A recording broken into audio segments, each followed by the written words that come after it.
survey. There's also surveys on the table. The app is easier for the management company to track, okay? You got to do it on paper.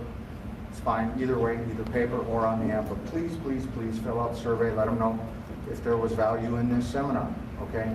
Let them know how sexy the speaker is, okay? Let them know all of those things. Thank you. Let them know all those things so that they can use that information and use that to help craft next year's seminar.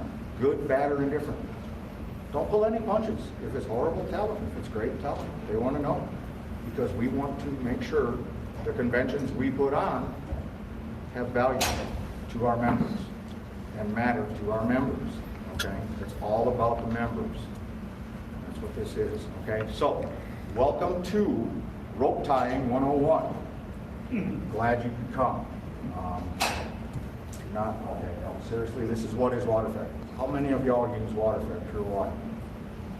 All, pretty much everyone? Okay, why are you here? All right, well, we're going to carry on either way. So we're going to run through what it is, what it does, why you use it, why you should. If you don't, why you should. If you have it, what you already are getting out of it.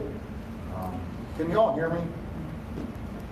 Any problem at all? I can mic up if you need me to. In the back, we're good. All right, Jake, it's coming through on that, okay? You are live to the world. All right, I guess I'm going out globally. Technology. A couple more. Guys, sign in, please. Thank you. Forward arrow, let's try it. Presented by me and ABC Window Cleaning Supply. I guess we're going to go without an intro. You sure? Yeah. You want to intro me? I'll intro you. All right, let's come on up. All right, housekeeping's done. All right, I'm Jacob with ABC Window Cleaning Supply. Thank you so much for everybody who is here this morning. We hope that we'll have some educational things for you, regardless of if you've been doing WaterFed for years, this is your first exposure ever.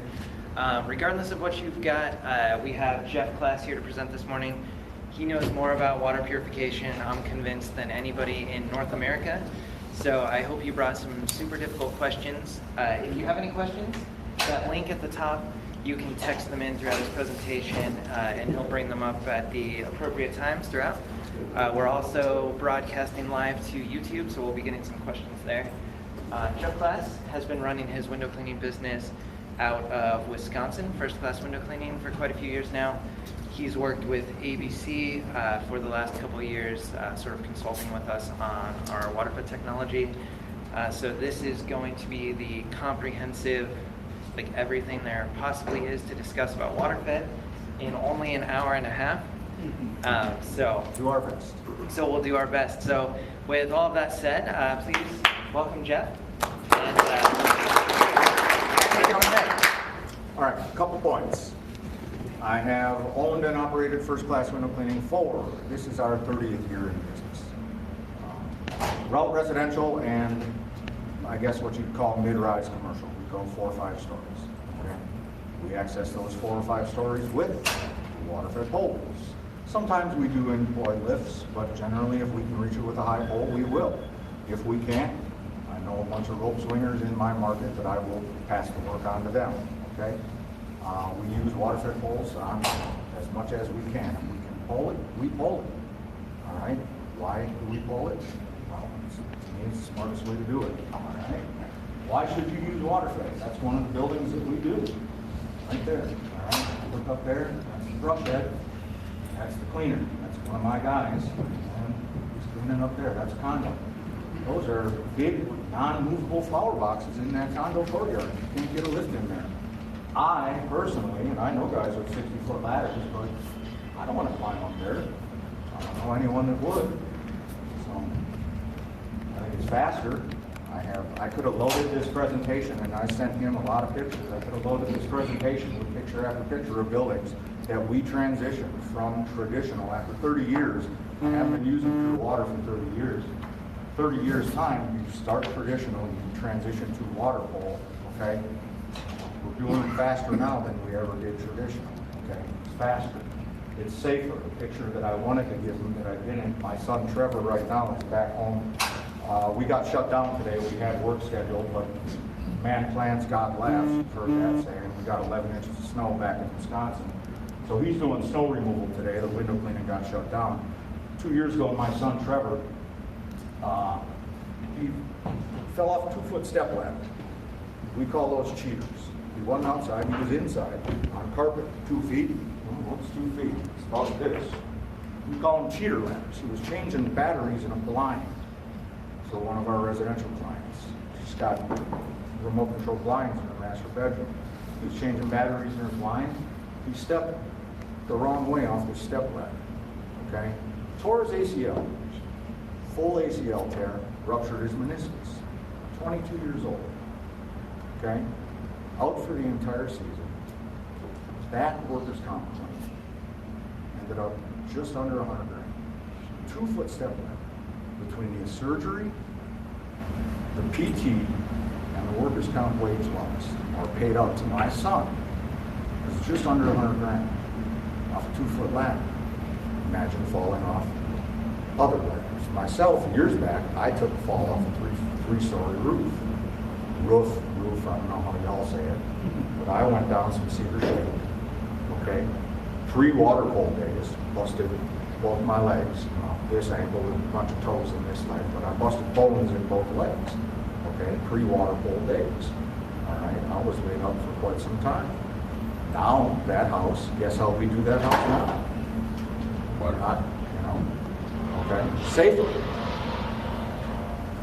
In some cases, I believe it's better. I think you get better results on certain French pane doors, French pane windows. I think you get better results than hand cleaning. I don't think that's personal preference. I think that's true. This job here, we never would have got if we didn't have the technology to reach it. This is a chart Jacob put together that shows growth from evidence that ABC could put together.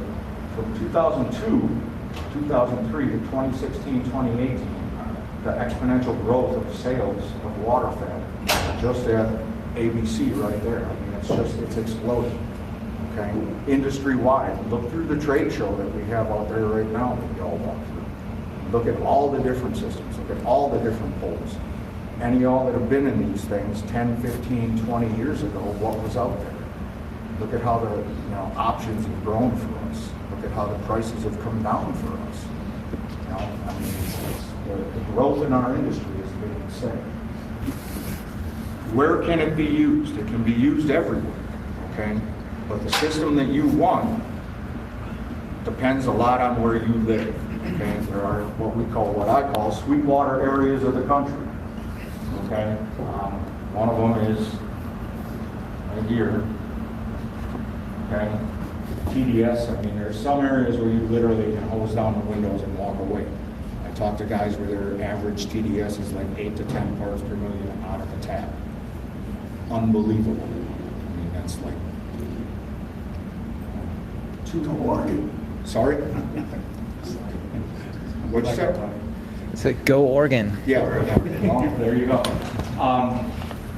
The data on this, okay, the ranges on this, there's the pure water pitcher. You all seen the commercials for that? They have on their website, you can go in there and enter your zip code. And people that buy the pure water pitcher can, they enter their TDS because it comes with a TDS meter, and they enter their TDS, and Pure is actually putting together this awesome database from across the country. So that's where we kind of got these readings. As you see, areas here where when you're under about 200 parts per million, you can pretty much get away with straight DI, all right? When you're getting up to about 200, you want to start talking about multi-stage, okay? Do you all understand the difference between DI and multi-stage?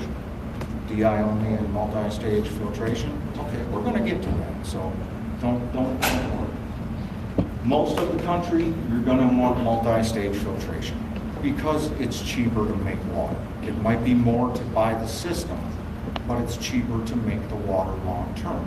So for the good of your company, for the cost of making water, it just makes sense. You might have a larger initial investment, but making water is going to end up costing less. 300 to 400 straight DIs, it just kind of stops making sense. 400 plus, you're kind of using the money. So you're really going to want multi-stage. So here we're talking about straight DI, your source water. Let's just say it's 100 parts per million, and then chlorine and chloramine are the two most common chemicals that municipal, city water is sterilized with. Okay, chloramine and chlorine. So straight DI is cationic and anionic resin. It's all little beads. Anyone ever touch DI beads? DI resin, like play with it? It's really kind of cool, isn't it? All right.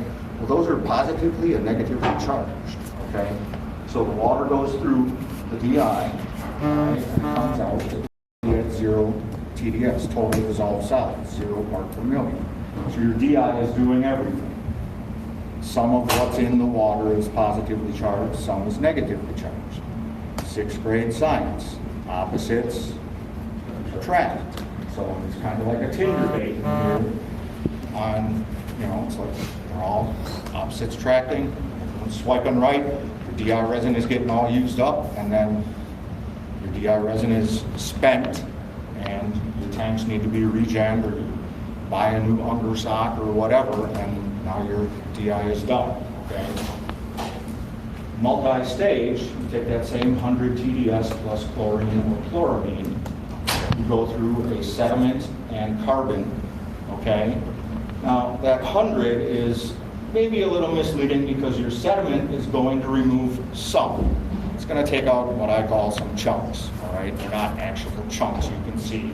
But that 100 might be down to, let's just say 95 or whatever, all right?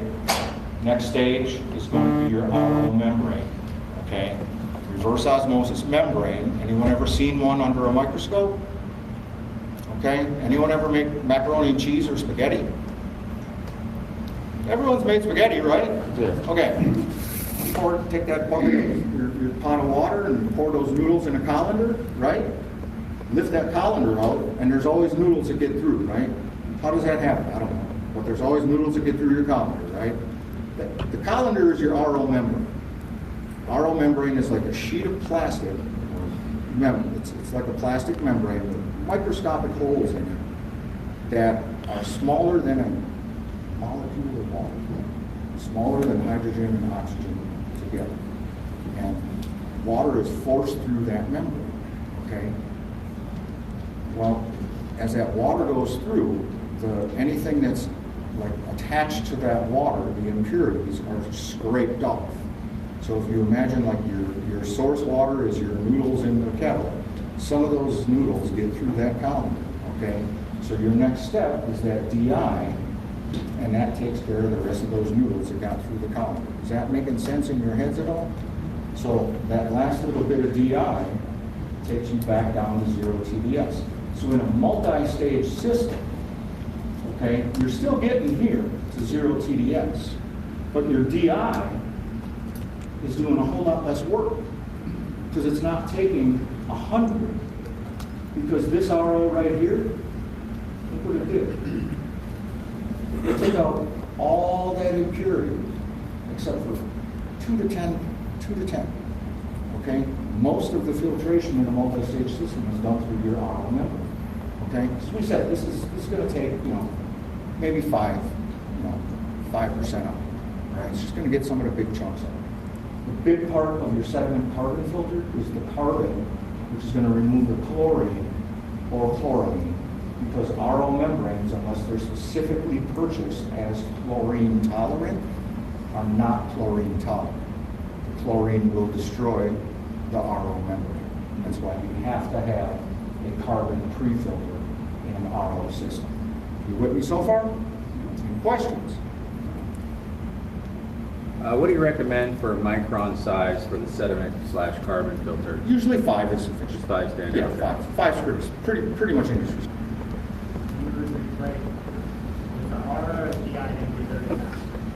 DI usually goes out faster because the RO in pretty much most systems is larger and rated for many more gallons than a DI. Anything else? Good.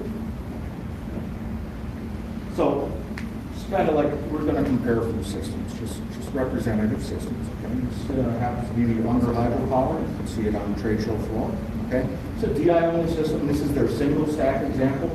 So inside here is one, basically a bag of resin, just a bag of your mixed DI resin, cationic, anionic resin, positively and negatively charged, little tiny beads of DI resin.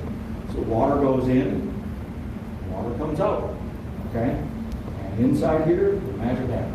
Positively and negatively charged dirty water with whatever is attached to those H2O molecules is setting up their little Tinder dates, and opposites are attracting, and then out here comes pure water. Initial cost, these things really aren't that expensive. They're pretty cheap, okay?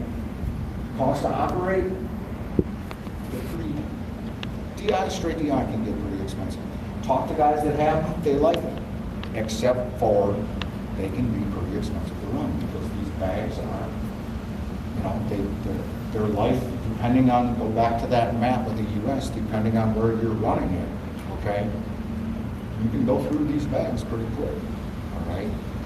And how much you use it and what your feed TDS is, all right? You can burn through these bags pretty quick. So here, that's why, you know, if you're only going to use it, like I'm only going to use it on those high windows because I don't want to climb to them, then, you know, if you really kind of mitigate your use on a system like that, you can extend the life of it. You can kind of, you know, I'm not going to do the ground level stuff with it. You can maybe, you know, make it more worth your while. All right? Very high flow because there's very little resistance.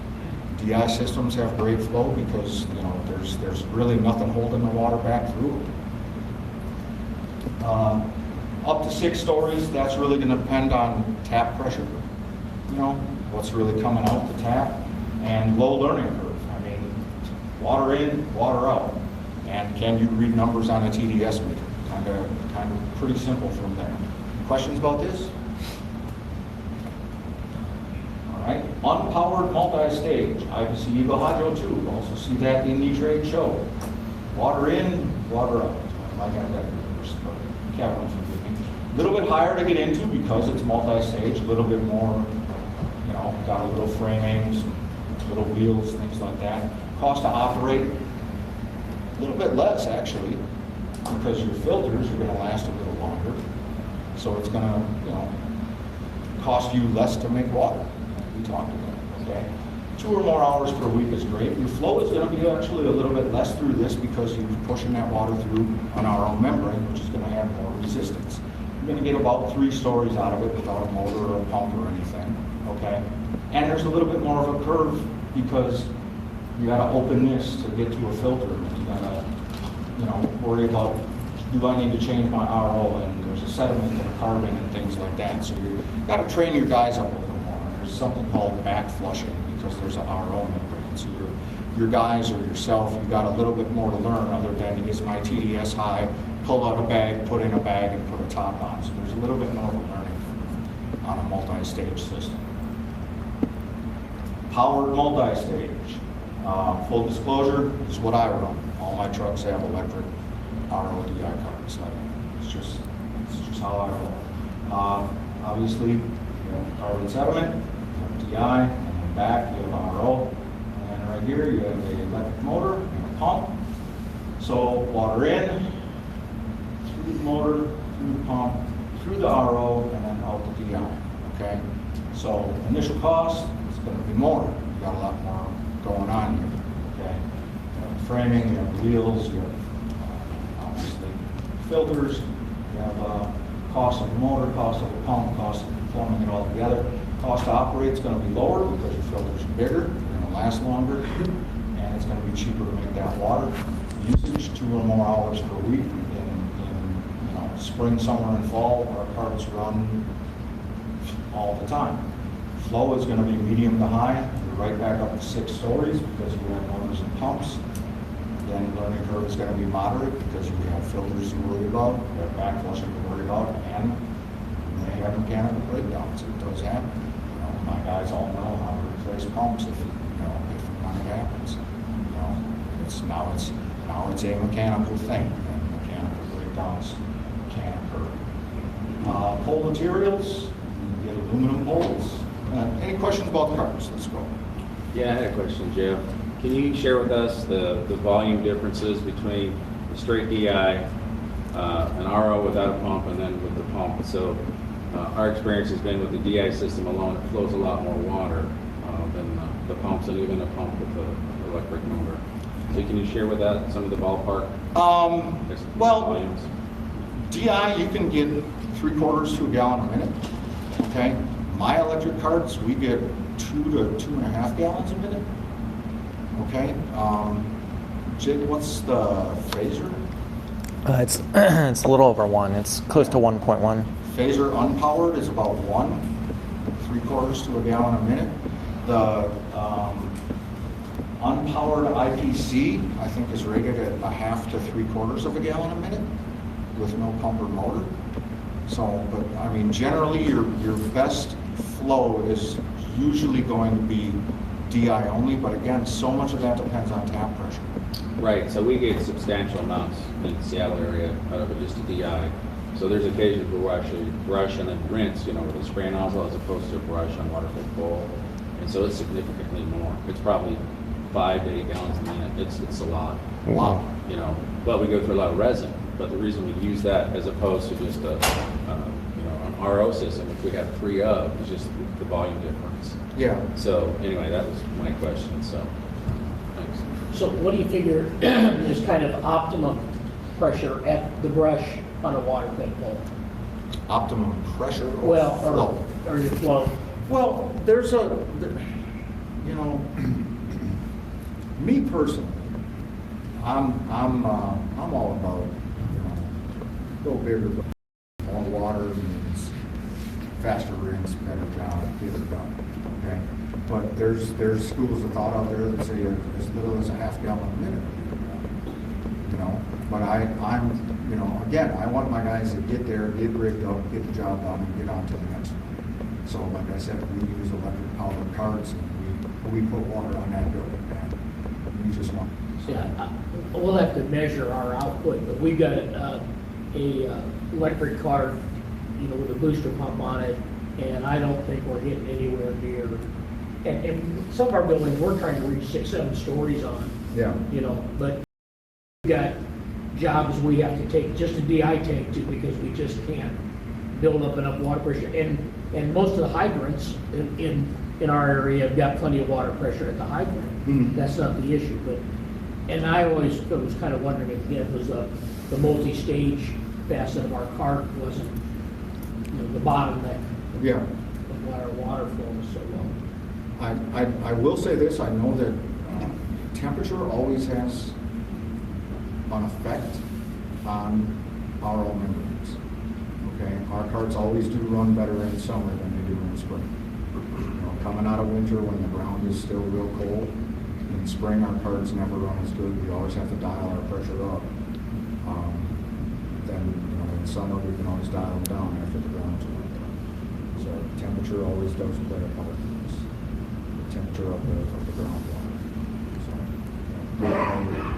So check which seasons you're getting your better flow out of as well. Anything else? Holes. You have aluminum. Aluminum's going to have your most flex. Aluminum's going to be your heaviest. But aluminum's your cheapest option. So if you're just breaking into it and you're a young strapping lad, maybe you want to look into an aluminum pole. There are still hybrids out there. Hybrids everyone know what a hybrid is? Hybrid is a blend of fiberglass and carbon fiber. So it's about a 50-50 mix, 60-40, 50-50. They're less flexible than aluminum, they are lighter than aluminum, and they start getting a little pricier. Carbon fiber, you're going to get stiffer, you're going to get lighter, and your price is going to start going up. And then the new hotness in poles is high mod carbon fiber. So you're going to have the least amount of flex, they're going to be a lot lighter, and the price is going to go up significantly. Okay, understand this. You really need to make the decision on whether it's worth going to high mod. okay? If it's a specialty job and you absolutely have to reach it, okay, spend the dough, okay? If it's a vanity thing and you know, if it's an everyday pole, okay, I don't think the benefit is really there, okay? Save the money and get the 35 footer that's a little bit cheaper that you're gonna be beating up every day, okay? And just stick with the regular carbon. I think you'll be better off in the long run, okay? Replacement sections, all of the above. I think long term, life of the pole and everything, you're gonna be better off sticking with standard carbon than you know, super fancy whatever high mod. But if you have a specialty super high job that you're going over your average normal working height, okay, you're gonna want to spend some dough. You're gonna want something super light and super stiff that you have a better chance at controlling, okay? Because when we're way up there with poles, all right, don't want that thing going over. You want to make sure you can maintain pressure on the glass and control of that pole, okay? Because when that thing, just, you know, eventually physics come into play with all of these things, all right? So it's worth the extra dough when you are way up there. And if you're just running around with a 35 footer, just get a fiber pole. And again, if you're a young guy, get a hybrid, right? You'll be fine. You get older, then start spending some money on some. Make sense? Yeah.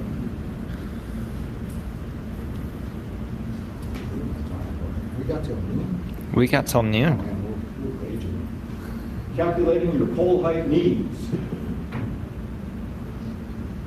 You basically want to take your height, not this, you want to take your building height. They make some awesome laser measurers nowadays. Everyone got one of those? Yeah, yes. I see a lot of heads nodding. If you don't, you should. Nowadays, you know, literally aim it at the building and boom, and it'll give you a great, Yeah, we use them all the time, you guys, and then we bet. I'll have the guys all. Oh, guess out. beautiful. And then we buy lunch for the guy that gets the closest. So we use it as a learning tool, so it works out really well for us. Yeah, that's a great idea. I love that. It works, That's yeah. awesome. But yeah, I mean, and they're so cheap. The pricing will come way down. So you don't have to guess or what, okay? But you can, I mean, they're just aim it at a spot on the building and go, that's what, you know, now I know what I need. But take your building height times 1.2 in feet. So 40-foot window times 1.2 equals 48. We didn't know there was math. Approximately. So 48, if they, you know, so maybe you wouldn't, you know, I always look at it as have and need. Would you rather have it and not need it? Or need it and not have it, right? So I have a bunch of politics. Oh, look, we're going to watch some videos. Excuse me. Yes? What about clearance on the ground when you're measuring how high it goes, how far back do you need to be able to step like? How far Like, back down do the you need to? street? I mean, do you have a formula for determining how far back you need to be? Well, the guy that taught me always said he always said you want to be back about 25 to 30 degrees. Okay. So that's kind of how I always looked at it in my head. So I kind of like serious, you know, for real, you know. Right. So I kind of always just keep that in my head. And now I own so many water poles. I just kind of go, yep, we got one that'll reach. And if not, then, like I said, if we don't have a pole that reaches, then I don't do the job. So, You'll have to go back to the computer and hit play again if you want to play it.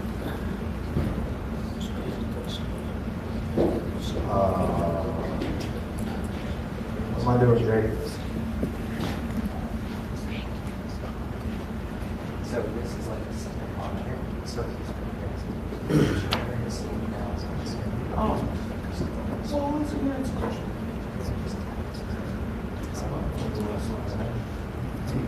All right, so this. The difference between telescoping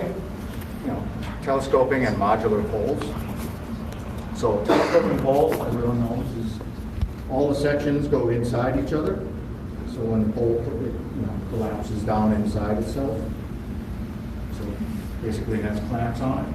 And that fine young man is extending that pole all the way up. What a neat video. Right? He's done.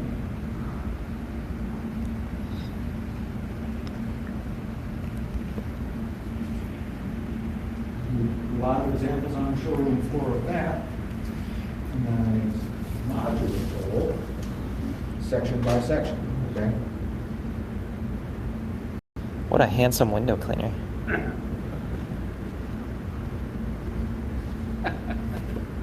That's a clamp style modular. There's also clamp options. I agree. What a guy. Brush materials. There are natural bristle, like hog's hair or horsehair, and there are synthetic material. We use both, depending on conditions as they warrant. Generally, your natural material is going to be denser. It's going to lay flatter on the glass. It's going to be a little harder to push around. If you ever looked at a boar hair under a microscope, anyone done that? I have. Ha! Look at y'all, slackers. Anyway, a boar hair under a microscope has actually got little hooks on it. It's actually real prickly. It's got little like barbs on it. If you ever pet a boar or a pig, that's why they feel all prickly. Yeah. Okay. Yeah, I actually looked at it under a microscope. So yeah, it's got little. That's why when you push it around on the glass, okay, that's why it drags. You ever look at glass under a microscope? Did yesterday. I've done that like hundreds of times. Glass under a microscope looks like the moon. Okay, it looks like the surface of the moon. All right, it's got pock marks, holes and cracks and whatever. Okay, so imagine these hairs, these bristles, right, and all these little hooks and barbs and whatever getting pushed around the glass. It's got all these pock marks and cracks and whatever, right? So that's why a natural bristle that's splayed out, because what happens when you wash your hair? All right, I don't have much left anymore, but when you have a full head of hair like this strapping young lad, and it gets wet, your hair kind of lays out, right? So when this bristle here gets wet, it kind of lays out on the glass. So all those little barbs on those natural bristles kind of catch on the glass. That's why the natural bristle, when you're scrubbing it on the glass, it kind of tends to resist, okay? And that's why you get, a lot of guys tend to think you get a better scrub action with the natural bristle. It's not just that you're covering with better surface or more, surface area of the brush. You're actually really digging into that glass, okay? Does that make sense now? Okay? These here, this is obviously the most popular brush out there is the synthetic material. Now there's a lot of new options. We're always trying to innovate in pure water arenas now. A lot of new options out there are pads and things that you can put on your brush or on the back side of your brush. There's bronze wool, there's white pads. I saw IWCA's got some new magic eraser pad thing that they're going to show at the show today. If you haven't seen it yet, check that out. We use magic erasers a lot in construction cleanup, get silicone off glass.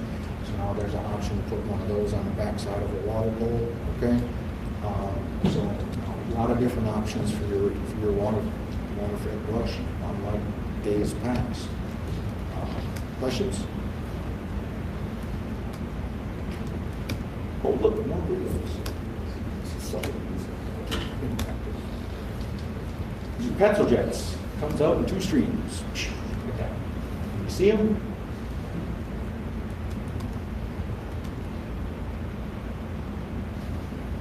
And that's kind of how it began. How important to you is the pressure coming out of those jets? How what? How important to you is the pressure? I I just ask because some guys they always wanted to shoot them super hard, and then I'm not, well, I mean,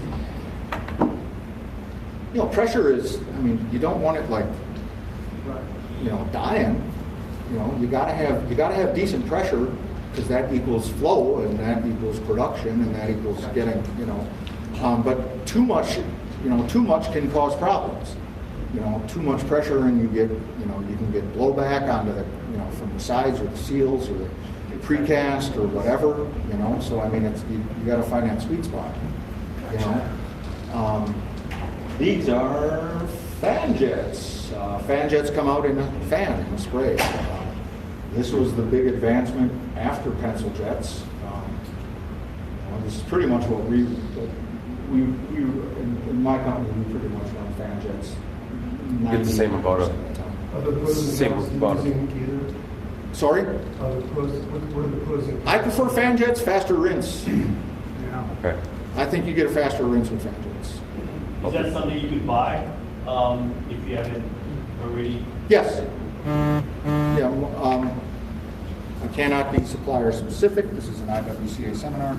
Most suppliers sell fan jets separately or as a add-on item on their websites or in their catalogs.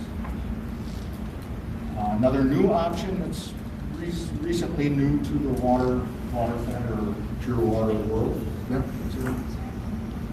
Rinse bars. You know what a rinse bar is? There should be a video of a rinse bar. This happens to be an over-under rinse bar. So this is really throwing some water in the glass. You can see it over the bristles and under the bristles. So when you have the brush on the glass, you're really, you know, getting a lot of water coming over and under the bristles for a really good scrub. And then if you hold back to rinse, you're obviously, you know, throwing a good amount of water.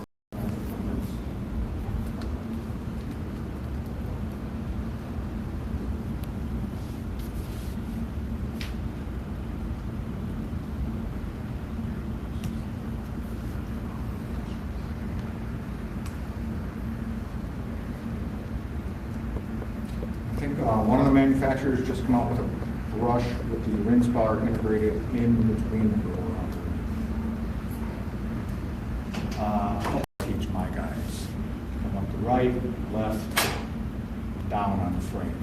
Okay, right-handed, so we're going to come up right, cross left, down left, assuming that we're going to be right-handed, so we're going to start left. Okay.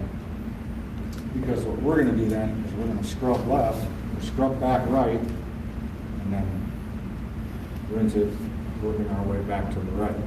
Okay, you follow me? Because you're right-handed, you're going to be working right.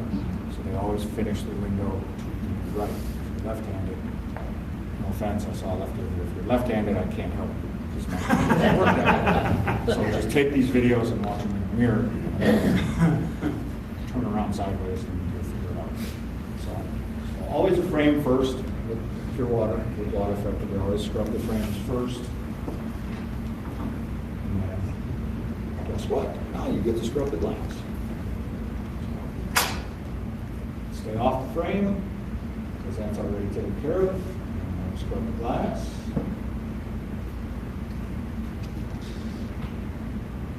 Demonstration purposes only. In production, you're going to want to move a little faster, obviously. This is in their life. What are you saying? And then you're gonna, if you can, safely hold the pole off the glass and rinse it. Rinse to the top, not going on the frame, not going on. Rinse the glass down all the way to the side. Demonstration purposes only. Replacing the dirty water that we just scrubbed up on the glass with pure water, allowing evaporation to occur. Once evaporation occurs, clouds happen, rain happens, and we all get to keep living. More importantly than us living is that our clients get clean windows, and the cycle continues. Hence, pure water window cleaning. Any questions? Go ahead. After you did the up and down rinse, wouldn't it be good to go side to side as well? Sometimes, Okay. but we don't necessarily double rinse. Right. Just us. Just up, down, side to side, and then rinse. Yeah, generally we scrub it once, rinse it once, and move. Okay. You know, if we gave it a good scrub and gave it a good rinse, there's not much sense in talking past the close. Right? Yeah. Job site, pre-work evaluation. My guys do this on all their jobs, okay? Check for hazards. We want to set our cart up on level ground. We want to look for overhead power lines, telephone, cable, electric, anything overhead that the water pole could get into. Where does the electric come into the building? If there's any windows within 10 feet, 12 feet of that, we don't get near them with the water pole. We don't get near them with the water, we don't get near them with the ladder. We will go to the client and say, no bueno, can't help you. That ain't getting done by anyone unless you want to call, in our case, it's called We Energies. You want to call We Energies and de-energize your building for those 2 windows, great. If not, we're not cleaning. You know, and they usually are, you know, your customers, no one wants anyone getting hurt. So, but you got to check for things like that, okay? Trip hazards, that's the one thing about pure water cleaning, okay? Your guys are doing this, right? They're walking like this. Have them check for trip hazards, okay? And trip hazards can be as much as, you know, little bushes, landscape retaining, little metal or plastic, you know, to keep the mulch in place and stuff like that. There's so much you can trip over when you're looking up and walking sideways. It's unbelievable. Elevation changes are a big one as well, just even little slope, things like that, all right? Landscape retention barriers, landscape lights. I can't tell you how often I've tripped over a landscape light or our tubing has gotten caught in landscape lights, plants and other tangle hazards. Roses have cost me so much tubing, it's unbelievable, man. Yeah. Oof. And retaining walls. I had a guy go off a retaining wall. I had a guy just, you know, he just flat out forgot it was there. We knew it was there, and he just walked right off it. It was a commercial building, and he just, boom. He wasn't hurt or anything. It was pride more than anything. But he just went flat off. Now when we have a retaining wall, we put a cone there. You know, I mean, just as kind of a, you know, we put a cone more than not like right on the wall, but we put kind of a idiot warning cone feet before the retaining wall because we had a guy, and God, I'm glad he's not hurt. It could have been bad. Customer pushback. Anyone have this? You got done in half the time. Why are you charging me the same? Yeah, we get that. When we started transitioning our customers, we got that a lot. You know, and you're done already? Why is it still wet? You know, I've actually sat down. I've sat down with customers in their house. I'm like, I got you. We'll sit and watch it dry. Literally. No, it's okay. We'll sit down and watch it dry together. You'll see. And then watch the spots go away. And they go, we good? Okay. All right. See you next time. You know, they'll get it. Okay? They'll get it. You explain it to them. Explain it. I've spent a lot of, and I'll tell them, I've spent thousands of dollars. That pole is, you know, $800. That system is $4,000. I've spent a lot of money on this technology to make my guys safer, to make your job go faster, but that's going to get recouped. You're getting more cleaning for the same price. We're doing your frames, as I showed in that video. We're doing your frames now. They're not just kind of getting a wink and a nudge wipe down. We're scrubbing your frames. We're getting all those spider webs off. We're rinsing them down real good. All your French panes, all those corners are getting scrubbed down. I wish I had a picture of the Sullivan Mansion that I sent. I should have given you a picture. We do a 14,000 square foot mansion. Okay, it's got 62 chandeliers in it. We do all the chandeliers. The mansion itself is just massive. Listed on the National Register of Historic Places. It's called the Uehlein Mansion, Uehlein. Look it up in Milwaukee, Uehlein Mansion. We do the windows there. We do it 2-3 times a year. All colors. It's thousands of paintings. Okay, do it worldwide. These people are not. You know, there's no room for error. Okay, we do this place pure water. Scrub it, rinse it. Comes out cherry every time. Okay, this lady would not. I mean, live stream. They have gold-plated bathroom fixtures. They have the 24 karat leaf in the ceilings. I'm not no BS. All right. If it didn't work on high-end houses, okay. All right. So customer pushback. You can get through all of it. All right. It's for real. this stuff is worth. More cleaning for the same price. Safety and compliance. Everyone know what walking working surfaces is? Raise your hand if you don't. You heard of it? Walking working surfaces? Okay? Yes. Good. God bless you. I'm glad you all know what that is. All right? Explain it to your clients. In 2017, OSHA changed the rules for everyone. They changed the rules. You want me to go up on that roof? I need to tie off to get to that skylight. Or I can stand down here, extend this pole, and scrub off that skylight. If you want me to tie off to this and throw a rope over and put on fall arrest and all that, that skylight's going to cost you $90. Or I can stand down here, hook up this tank to this pole and scrub it off here and charge you what I used to. How would you like me to do it, man? You decide. I can get up there and squeegee it off for a whole lot more money, but it's going to look just as good if I do it this way. Safety and compliance. No invasion of privacy. Okay, we do hospitals, hotels, medical clinics, condos, things like that. We're not bringing lifts up. Okay, we're not slapping ladders up. We're doing it with a pole off the ground. Okay, we're not, peeping Tomming. I call it peeping Tom. We're not peeping Tomming in residents or people in beds, things like that. Less logistical hassle. Like I said, we've got to shut down half your parking lot from 8 to 11 to get the lift in, and then the other half from, after lunch from 1 to 4 to get the lift over here. We're good. Just all from the ground. Don't worry about it. As long as the water's on, we can take care of it. Chemical free. A lot of people like hearing those words. We are not using any chem at all in your building. Before I came out, I did a walkthrough on a place. They sent me their bid spec, and it had to, there was this whole thing in there. It had to, the chems that I had to use had to be listed on this this green seal. It had to be in this green seal whatever list.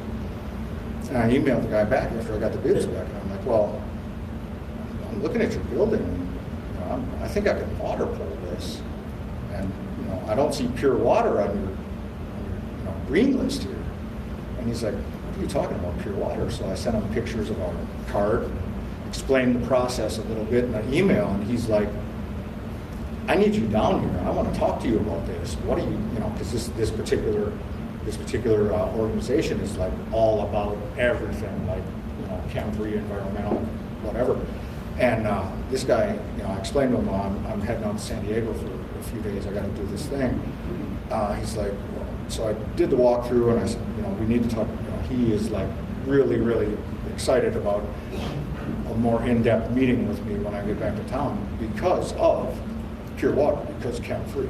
Okay, and he just,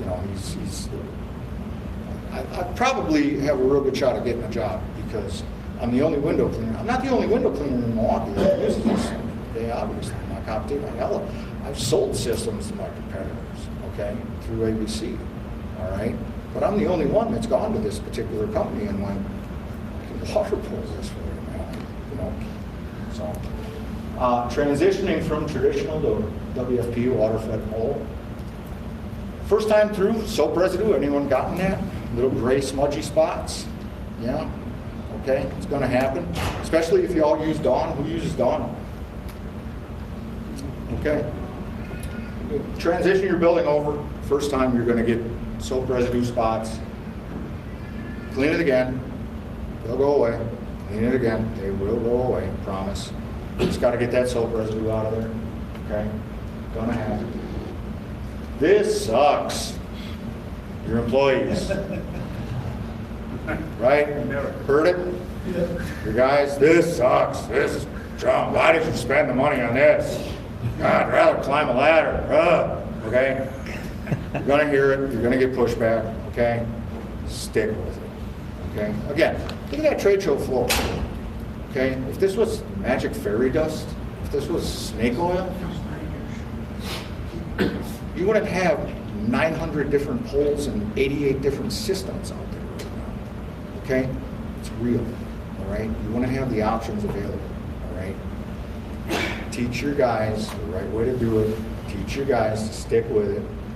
They will adapt, they will adopt, and they will learn that it's the right thing for them as well, okay? Also, here's the thing too. Your window cleaners are window cleaners.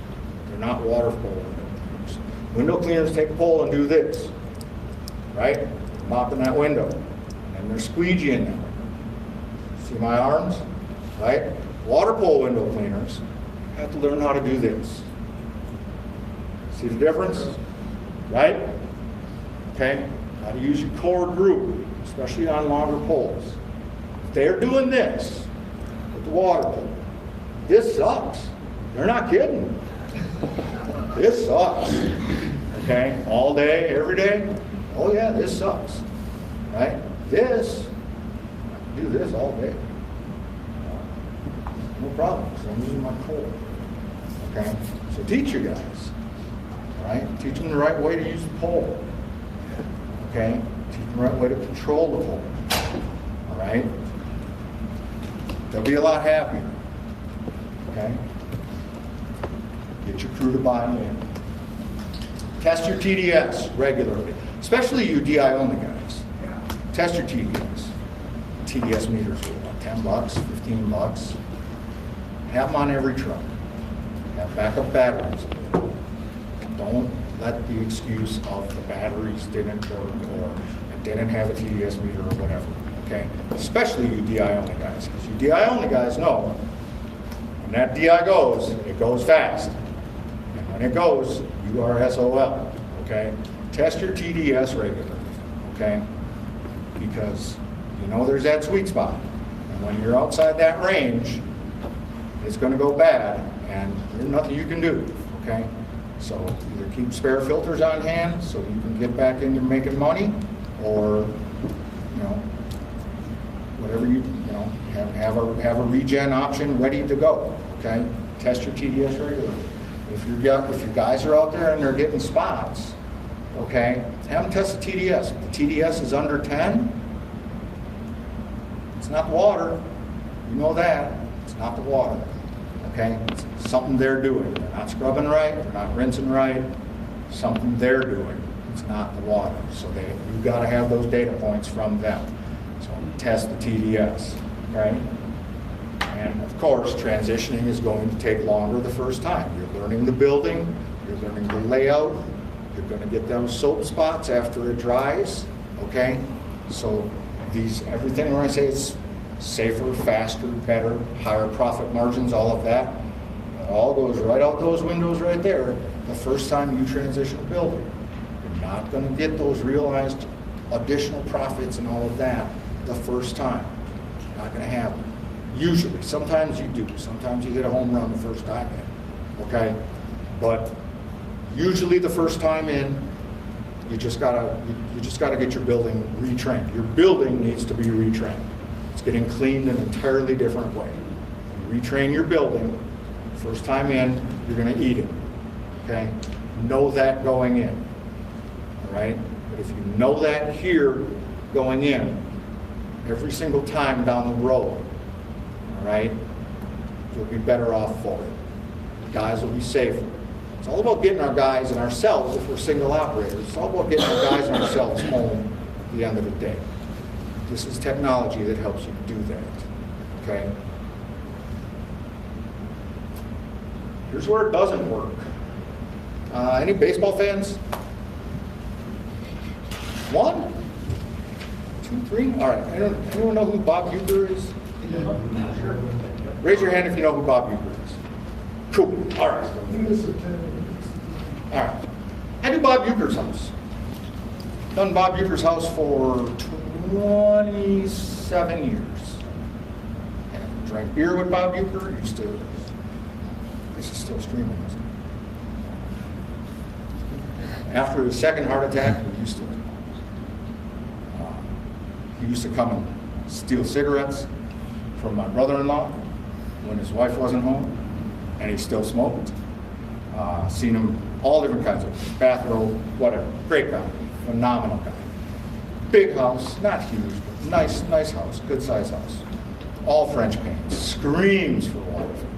I wish, God, I wish we could WaterFed all this house. It's all wood frames. All wood frames. I have tried 27 years, I have tried 3 different times. Only 3. Can't. It's never worked. What happens when you try? Spots. Really? Spots on it. And I've tried it in a spring clean, a summer clean, and a fall clean. So I've tried it different seasons. I've tried it brand new filters. I've tried it seasoned in filters. I have tried it 3 different times, 3 different seasons. And I've given up. And now we know. And my guys know. And we all love going to Uecker's because it's a great house. It's it's kind of an iconic guy. I mean, here we are in San Diego, and a lot of you know who he is. I wish we could water polo Uecker's house. We cannot. Wood frames. So a lot of times on wood, but I have other customers with wood frame house, French pane doors, or French pane windows. Water polo up fine. But a lot of times wood frames, it just doesn't work. The mystery remains. Maybe the glass committee will get on that one day. I don't know. Figure out. You're talking about bare wood frames. If it's painted. No, it's painted. It's not like, Painted also. yeah. It's not like Uecker's got bare wood. It's a painted house. His house, and that's the thing. One of the times I tried it, he had just had his house all repainted. And I was like, yeah. Do you think some of that paint is oxidized or something? Or it's just It's brand new paint. Okay. It's just been repainted. And I was thinking, let's go, baby. We're going to, all right, now, because I've had it since the construction clean. We did the construction clean on it. Okay. And then I was all like, oh, so you know anyone that you might want to have maybe clean your windows? And he's like, well, you guys can have the job if you want it. And I was like, all right, cool. And I like just starting out in business, so I've had them for a long time. So we've had them from the build out to, this next coming spring, hopefully, unless he's watching this. Yeah. So wood frames, I've had luck, but not, more often than not going to work on wood frames. I do not know why. I think it has something to do with the glazing itself, myself, but again, I haven't like investigated or done, it's just, usually if I see wood frames, I'm like, nah, screw it, not gonna work. Through screens, I get calls a lot from ABC, guys want to water pole through screens. And I tell them, like garlic to a vampire, I would not recommend it, okay? Even if the screen is like on those single hungs or whatever, where it's up really, really close and you only got maybe a 1/4 inch gap, I wouldn't do it. You're not going to get it's not going to look real good, and you run the risk if that screen is sun rotted or rotted out by the elements at all, that brush could really rip it up, okay? I just do not recommend water pulling through screens at all, ever, okay? We do, like that condo in that very first picture way back, got a real long pole.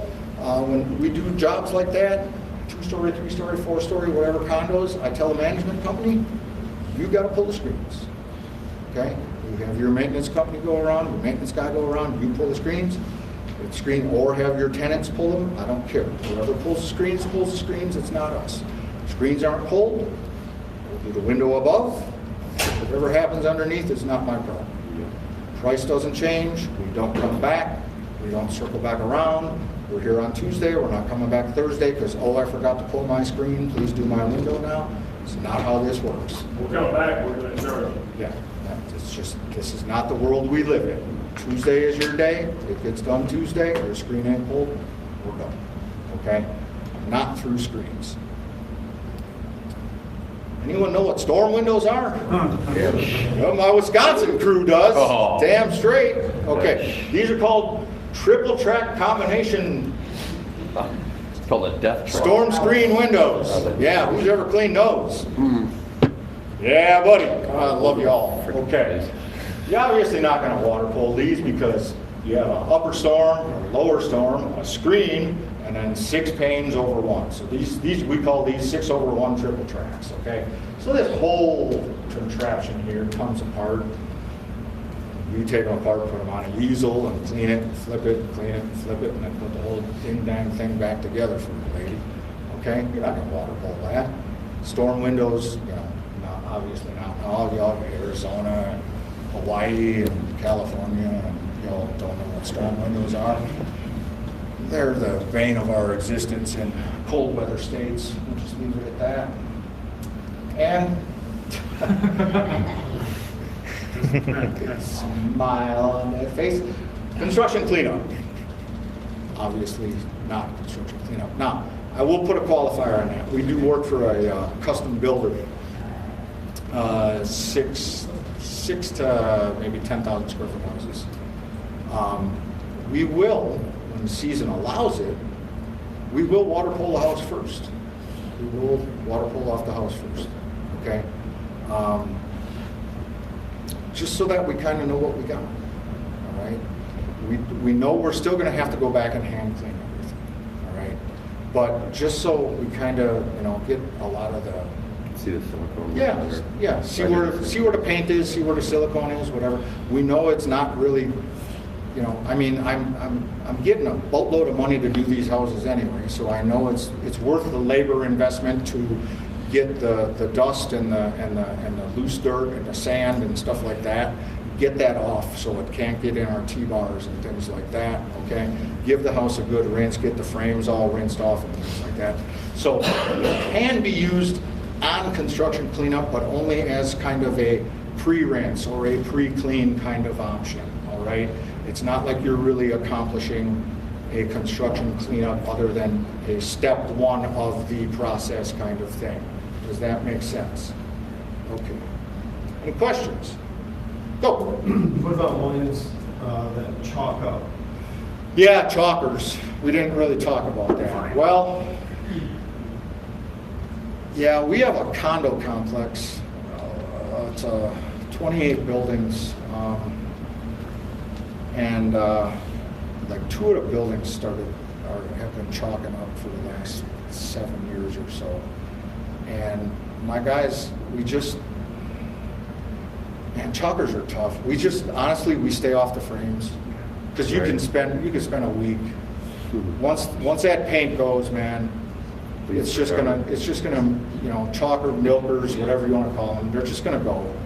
You're just gonna sit there and scrub and rinse and scrub and rinse and scrub and rinse. So if you run in, you know what we're talking about, milkers or chalkers, white frames, or they just, the paint has broken down, the UV layer, either vinyl frames or painted white aluminum, the UV layer is broken off, and now that paint is coming off when you clean it, okay? So you hit it with your brush. It happens with T-bars too. You hit it with a T-bar and it drags that white right onto the glass, okay? There's really nothing you can do. You can't fix it. Tell your client these windows are, basically that window needs replacing. Not anything because of the glass, but that, it's never going to get better, okay? Especially if it's vinyl, it's never getting better, okay? If it's aluminum, theoretically you could, have someone come in and reframe it, but that's not very cost effective, all right? As far as water pulling that, never scrub the frame.